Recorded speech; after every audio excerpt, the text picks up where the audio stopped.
So welcome back to our channel CTech. So നമ്മൾ ഇനി നോക്കാൻ പോകുന്നത് കമ്പ്യൂട്ടർ നെറ്റ്വർക്കിന്റെ മൊഡ്യൂൾ 2 സ്റ്റാർട്ട് ചെയ്യാൻ പോവാണ്. സോ നമ്മൾ മൊഡ്യൂൾ 1 ൽ എന്തൊക്കെയാ പഠിച്ചത്? നമ്മൾ OSI റെഫറൻസ് മോഡലൊക്കെ പഠിച്ചില്ലേ? ആ റെഫറൻസ് മോഡൽ നമ്മൾ മൊത്തം ഒരു ടോട്ടൽ ഓഫ് 7 ലെയേഴ്സ് പഠിച്ചില്ലായിരുന്നോ?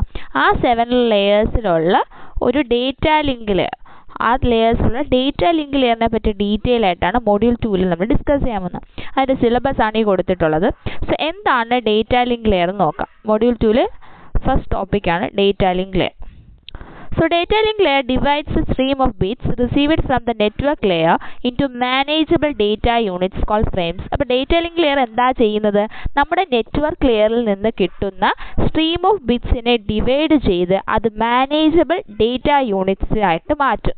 ആ manageable data unitsനെ പറയുന്ന പേരാണ് frames. So data link layerൽ നമ്മുടെ data bitsനെ frames എന്നാണ് പറയുന്നത്. Okay, and the data link layer adds a header to the frame to define the address of the sender and receiver of the frame. അത് മാത്രമല്ല data link layer ഒരു header കൂടി provide ചെയ്യും. എന്തിനാണ് provide ചെയ്യുന്നത്? ഫ്രെയിംസിനാണ് ഈ header പ്രൊവൈഡ് ചെയ്യുന്നത്. എന്തിനാണ്? to identify the sender and receiver. സെൻഡറിന്റെ റിസീവറിന്റെ അഡ്രസ്സ് ഡിഫൈൻ ചെയ്യാൻ വേണ്ടി ആ ഫ്രെയിമിന്റെ കൂടെ ഒരു ഹെഡറും കൂടി ആഡ് ചെയ്യും.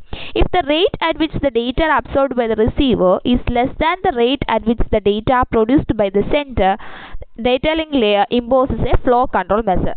അതായത് ഇപ്പം നമ്മുടെ ഒരു റിസീവർ അബ്സോർബ് ചെയ്ത ഡേറ്റ നമ്മൾ സെൻഡർ പ്രൊഡ്യൂസ് ഡേറ്റ റേറ്റിനെ കാട്ടി കുറവാണെങ്കിൽ ആ നമ്മളെ ഡേറ്റ ലിങ്ക് ലെയർ ഒരു ഫ്ലോ കൺട്രോൾ മെക്കാനിസം എന്ത് ചെയ്യും? ഇമ്പോസ് ചെയ്യും. എന്തിനാണ്? റിസീവറിന്റെ ഓവർവെൽമിംഗ് അവോയ്ഡ് ചെയ്യാൻ വേണ്ടി. The data link layer adds reliability to the physical layer by adding mechanisms to detect and retransmit damaged, duplicate or lost frames. And also the specific responsibilities of data link include framing, addressing, flow control and error control.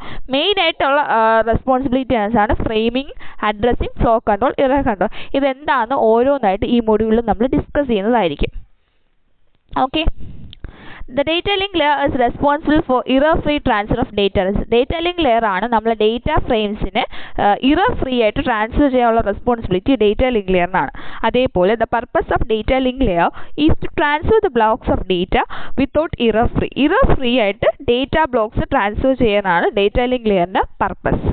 അതിൻ്റെ ഒരു figure ആണ് ഈ കൊടുത്തിരിക്കുന്നത്. Data transmission through physical layer, ആ ഒരു പടം നോക്കൂ.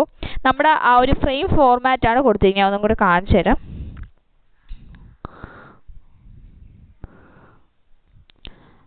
നമ്മളെ ഡേറ്റ ലിങ്ക് ലെയറിലുള്ള ഫ്രെയിം ഫോർമാറ്റ് ഇങ്ങനെയായിരിക്കും. നമ്മൾ 3 ആയിട്ട് ഡിവൈഡ് ഉണ്ട്. ഇവിടെ അതിൻ്റെ ഹെഡർ, ഇവിടെ ട്രെയിലർ ആണ് വരുന്നത്, നടുക്കാണ് നമ്മുടെ മെസ്സേജ് വരുന്നത്. ഓക്കെ, ഇങ്ങനെ ഒരു ഇതാണ് അതിൻ്റെ ഡേറ്റ ഫോർമാറ്റ്. അതാണ് ഈ താഴെ കൊടുത്തിരിക്കുന്നത്. നമ്മുടെ ാണ് കൊടുത്തിരിക്കുന്നത്. ഹെഡർ ആയിരിക്കും ഫ്രണ്ടിൽ. എന്തിനാണ് ഹെഡർ കൊടുക്കുന്നത്? നമ്മൾ നേരത്തെ പറഞ്ഞു, റിസീവറിന്റെ സെൻഡറിന്റെ അഡ്രസ്സ് ഐഡന്റിഫൈ ചെയ്യാൻ വേണ്ടി. അതേപോലെ പേലോഡ് ഫീൽഡ് എന്ന് പറഞ്ഞാൽ നമ്മൾ കൊടുക്കുന്ന പാക്കറ്റ് ഓഫ് മെസ്സേജ്. അതേപോലെ ട്രെയിലർ എൻഡിങ് ആണ് കൊടുക്കുന്നത്. ഓക്കെ, സെൻഡിങ് മെഷീനിൽ നിന്ന് പാക്കറ്റ് ഈ ഒരു ഹെഡറിലും ട്രെയിലറിന്റെ ഇടയിൽ പേലോഡ് ഫീൽഡായിട്ട് കൊടുക്കുന്നു. എന്നിട്ട് അത് തിരിച്ചു പോകുന്ന പാക്കറ്റ് ആയിരിക്കും റണ്ണിങ് മെഷീനിൽ നിന്ന് ഔട്ട്പുട്ട് ആയിട്ട് പോകുന്നത്. ഓക്കെ അല്ലേ? മെയിൻ ആയിട്ടുള്ള design issues of data link layer നമുക്കൊരു 3 മാർക്കിന് ചോദിക്കാനുള്ളതാണ്. First issue service providers to network ലെയറിൽ കൊടുക്കുന്ന സർവീസ് പ്രൊവൈഡർ. പിന്നെ വരുന്ന framing, flow control, error control, addressing. ഇതൊക്കെ നമ്മൾ പറഞ്ഞ ഇതൊക്കെ എന്താണ്? ഒരു ഇഷ്യൂസ് ആണ്. Data link layer designing issues ആണ്. ഓക്കെ.